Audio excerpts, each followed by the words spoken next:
Alright guys, today we're going to be reacting to why Gus Fring is the most terrifying villain in TV history. No. Yes, he is. Alright, let's get into it, guys. You again. Meth. Gus Fring isn't just a villain. He's a nightmare in a suit. He's the guy who could sell you chicken Guys, my brother's on the other side of the desk right now, so. during the day and bury you in the desert at night. Breaking Bad gave us a lot of cold-blooded characters, but Gus, he's the top villain. Polite evil, sure, but evil nonetheless. You don't just fear him, you fear how much, sure, but evil. Keep a polite smile on your face when you want to punch someone in the throat? The fuck is this? You don't just fear him, you fear how much you respect him. You can never trust a drug addict. Let's face it, most villains crash onto the screen yelling threats, smashing stuff, and generally being obvious jerks. Not Gus. He's the type that sneaks up on you. You suspect that he's up to no good, but you can't help yourself from trusting him. And then suddenly, he reveals the monster in him. You can also say the most badass thing about him is he wears a suit all year in the heat of New Mexico, and he never breaks a sweat. Unlike Hey, bro, what kind of fucking drug guy wears a suit all day? And bro, I wonder if it's possible IRL that like there's like a restaurant guy that's like a massive drug fucking drug empire, bro. that seemed to be stressed out for most of the series. No, listen! I have money! I have money! Talking about Mr. White, there are a lot of similarities between him and Gus Fring. Both men are two sides of the same coin, geniuses in their fields who thrived on control and precision. Both started with humble beginnings, Walt as an underappreciated chemistry teacher, and Gus as a quiet fast food franchise owner, and both built empires through sheer intellect and ruthlessness. They were careful, calculating, and always 2 steps ahead of everyone else. Yet, both men were very different. I don't think we're alike at all, Mr. White. It was obvious from the very beginning that Gus was special. Before I get ahead of myself, let's go back to when we were introduced to Gustavo Fring in episode 11 of season 2. Can I help you, sir? Wait, Gustavo's episode was fucking showed at the end of season 2? Bro, I finished Breaking Bad like my first time I ever watched it was like 2 years ago, and then I watched it like 9 months ago with my brother because he never watched it, and like I rewatched the whole thing with him. Oh fuck, my fucking camera froze.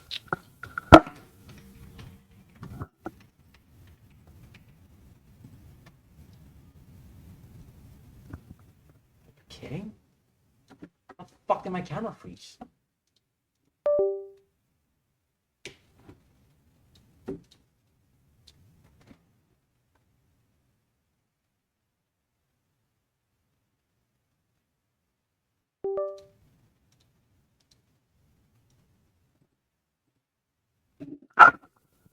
All right, I'm back. All right, let's go. Walter White and Jesse Pinkman are desperate to find a distributor for their blue crystal meth when Saul Goodman recommends they meet the Chicken Man. Odd name for a drug lord, but that is exactly what makes Gus unique. So there's Walter, sitting in Los Pollos Hermanos, a wholesome fast food joint, looking for a drug lord. And who shows up? A polite, well-dressed man ready to take his orders. There was no dramatic entrance, no scary soundtrack, just Gus casually blending into the background as if he's not running a multi-million-dollar drug empire on the side. If Walter White had any clue just how cold-blooded Gus Fring was, he probably would have stuck to selling his blue stuff out of an RV. But no. Walt was desperate. He needed someone with connections, resources, and a knack for keeping things under the radar.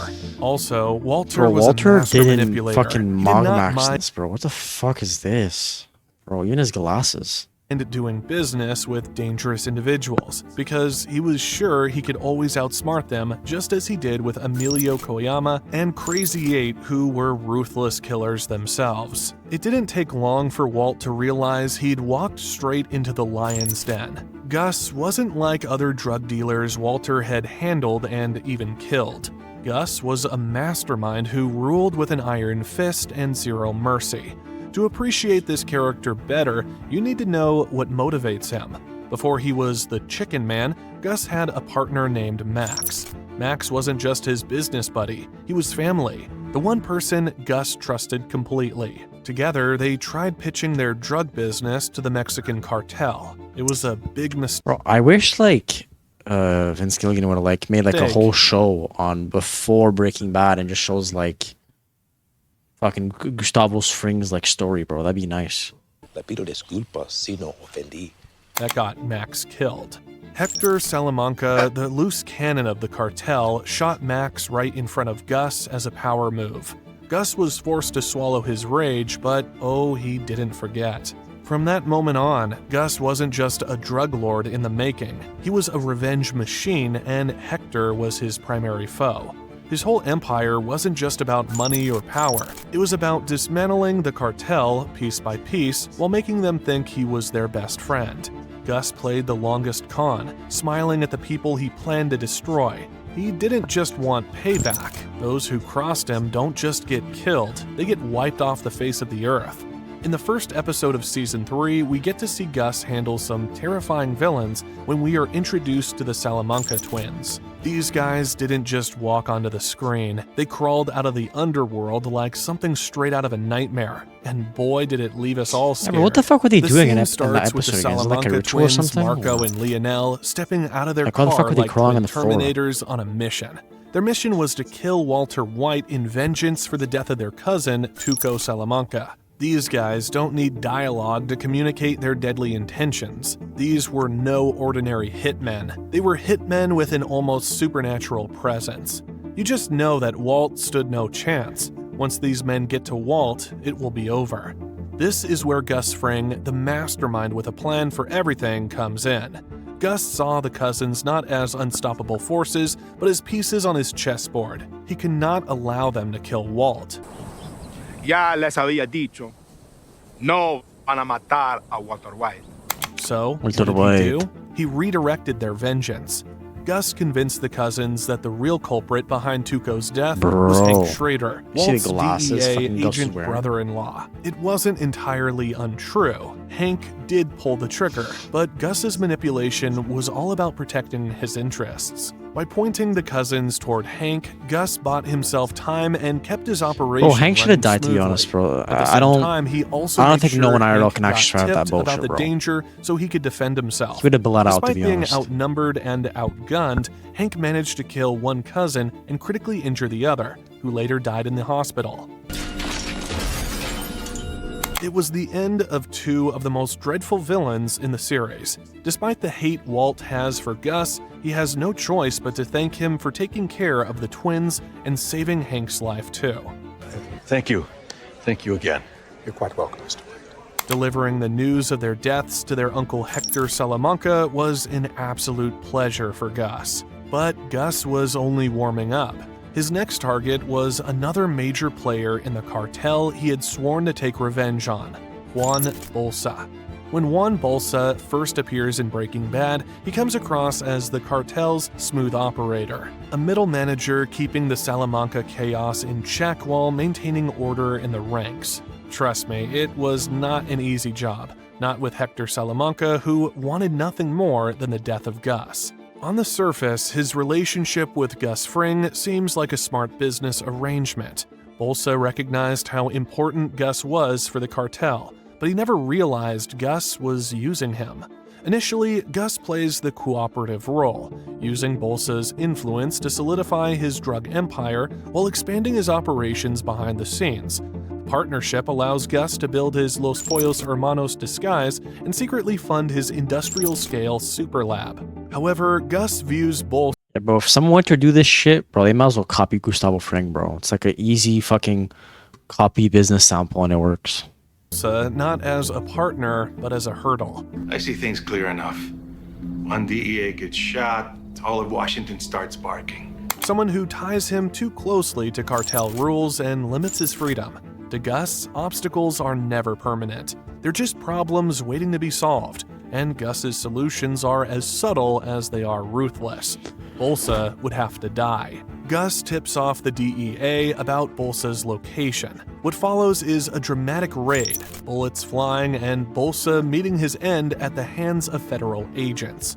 It's a clean elimination, no blood on Gus's hands, just a powerful rival federal erased from agents the playing field. In one I remember him getting killed. I don't remember it being federal agents. I thought it was like the cartel or something. move, Gus destabilizes the cartel leadership, removes a major threat to his ambitions, and clears a path to gain more power. So, here's the thing about Gus Fring. If he offers you a partnership, it's probably not because he likes you. Por favor, pasen. Siento que no sé accesible hacia. He's already 10 steps ahead, calculating exactly when and how you'll be removed from his path. But he was not done. His next target was the boss of all bosses in the cartel, Don Eladio Fuente. Gus shows up at Don Eladio's place like... Bro, are they not piping balls wearing like suits outside in like fucking Mexico? Bro, it must have been hot as fuck over there, bro. He brings a fancy bottle of tequila, Zafiro Anejo, mind you. Botella es una obra de arte. Es perfección. This wasn't just any bottle of tequila, though. It was a trap. Gus wasn't looking to bond over shots. Here's where it gets really cold. Gus doesn't just poison Don Eladio. Nope, Don Eladio. He poisons the whole dang party. And get Donnie. this, he drinks it too.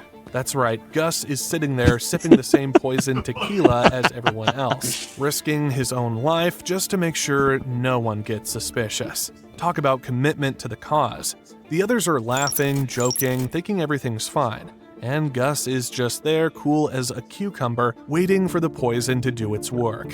At this point, you know Gus is a villain in a class of his own. He took permission to use the restroom and used this opportunity to vomit the poison bro, they were a before bit it had too a stupid serious to be honest effect to on drink him. alcohol And then, from as the poison starts one of the kicking people in who's and fucking people start murdered, dropping like their flies, Gus doesn't even break a sweat. The look on Don Eladio's face says it all. He cannot believe what just happened. He was not only dying, his entire empire was dying with him. Don Eladio is dead. His entire crew is gone, and Gus is still standing, looking like he just finished a business meeting.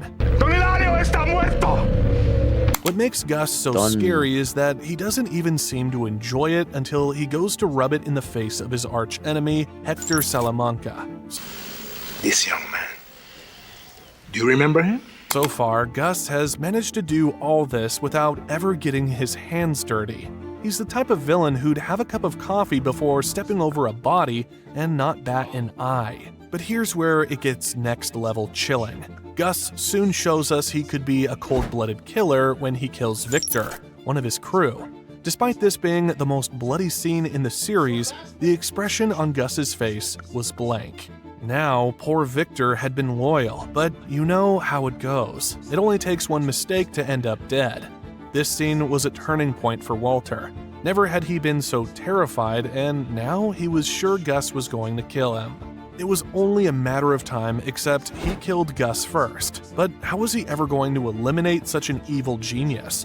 Gus had it all planned, but he didn't foresee the beast that would rise in Walter. Yeah, Walter White's the fucking top tier beast, bro. Skyler. I am the danger. Walter White, who started as a timid chemistry teacher, slowly transformed into the Heisenberg we all love to hate.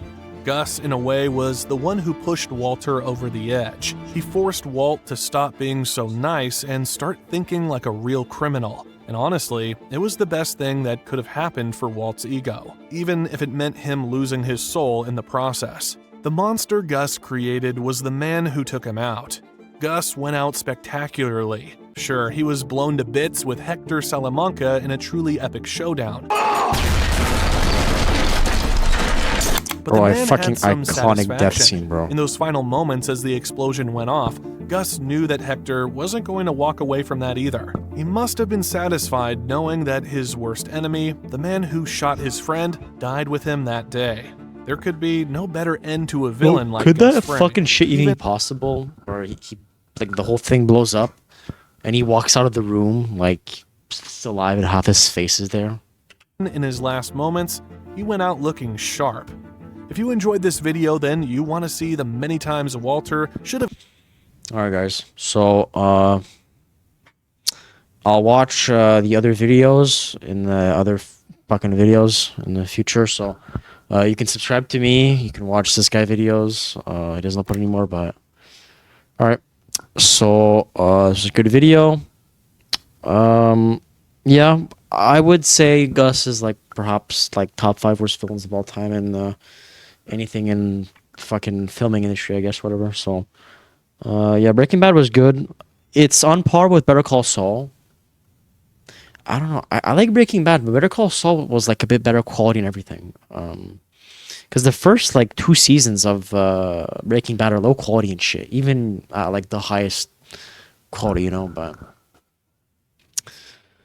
all right, so that's it, guys. Subscribe. You can subscribe to my gaming channel. All right, bye.